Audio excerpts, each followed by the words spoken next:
ராமநாதபுரம் மாவட்டம் திருவாடானை வட்டம் சோழியக்குடி கிராமம். பாருங்கள், ஐப்பசி மாதம் 15ஆம் தேதி முளைத்தது. இப்போ மார்கழி முடிஞ்சு தை நடக்குது.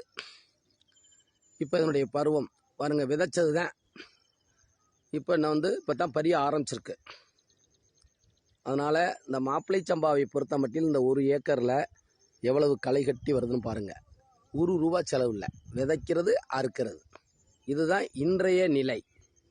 இப்போ இது கருதறுத்த பிறகு, இந்த கதிரை அறுத்த பிறகு எவ்வளவு மூடை இந்த 1 ஏக்கரில் கிடைக்குதுங்கிறத அடுத்த பதிவில் போடுறோம். அன்புக்குரிய விவசாய பெருங்குடி மக்களே, தமிழர் மரபு வேளாண்மை என்பது நம்மையும் நமது மக்களையும் காக்கக்கூடிய ஒரு வேளாண்மை. இதில் அனைவரும் பொறுமையாக கையாண்டு முறையாக வடிவமைத்து வரப்புகளை வடிவமைத்து பாருங்கள். இந்த வருஷம்தான் இதில் முதல்ல இறங்கியிருக்கேன் நான். அதனால் இந்த வரப்புலாம் அகலமாக இருக்குது, பெருசாக இருக்குது. அதே நேரத்தில் இந்த வருஷம் இதில் தென்னை வாழைலாம் போட்டுருவோம். நன்றி. அடுத்த பதிவில் பார்ப்போம். நன்றி.